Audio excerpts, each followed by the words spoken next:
Poussé par je ne sais quelle force mystérieuse, je décidai de retourner à la cité oubliée.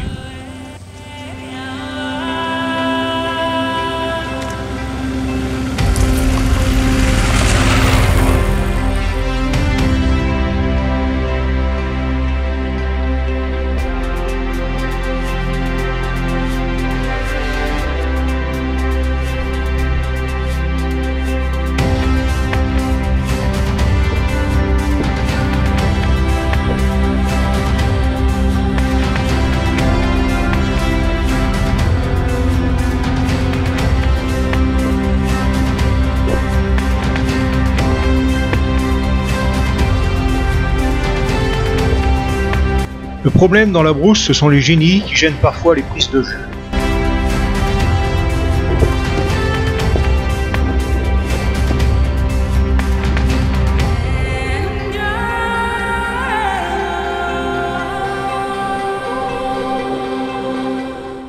Vu le nombre de vestiges, je me suis même demandé si je n'avais pas trouvé l'ancienne ville du royaume du Ghana située au bord du Niger. Sur plusieurs centaines d'hectares, on retrouve des lieux de culte, d'habitation, mais aussi de fabrication métallurgique.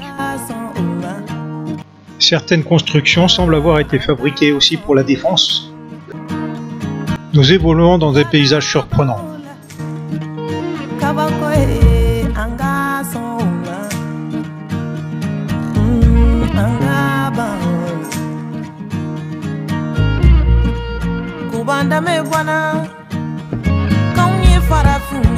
Kubanda me bwana anga kogoro betunana kubanda me bwana konye jonde kubanda me bwana anga kogoro betaragando kubanda me bwana konye farafunde kubanda me bwana anga masele ya kelambolo dambai nebe.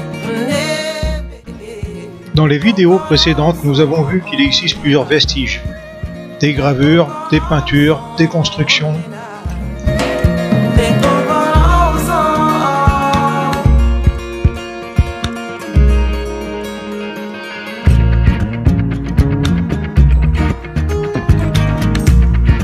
Mais aussi de nombreux débris de poterie.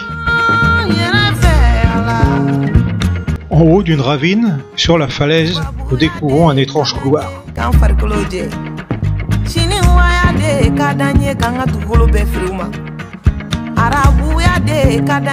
Perdu dans la végétation, je ne l'avais jamais découvert.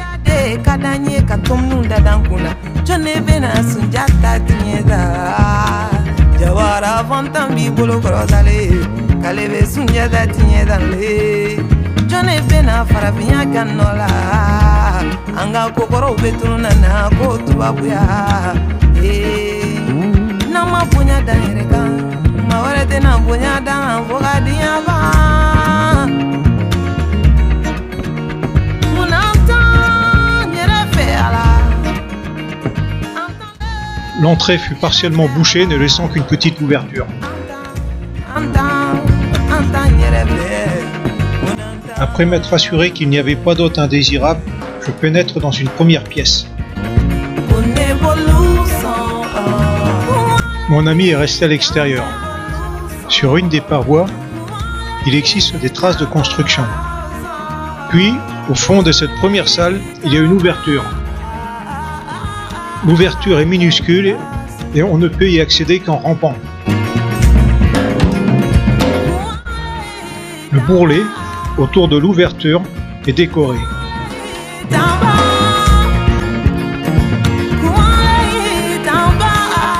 Dans la salle, il n'y a pas d'autre signe, à part une demi-ellipse à côté de l'ouverture.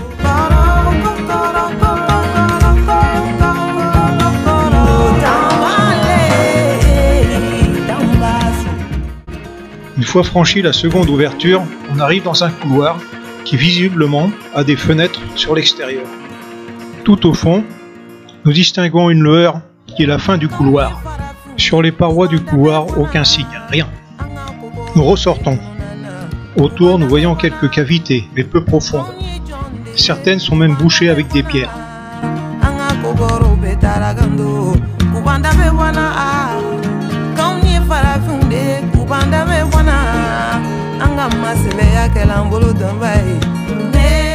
Au bout d'un étroit couloir, nous débouchons sur un poste d'observation avec une alcôve.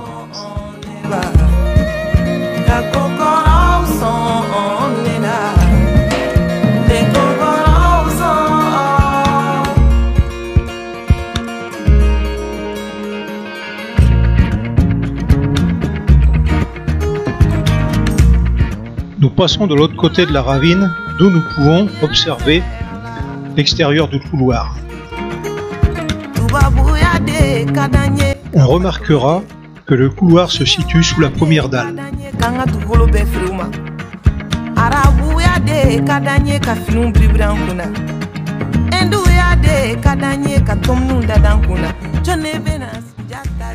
Il traverse de part en part la falaise.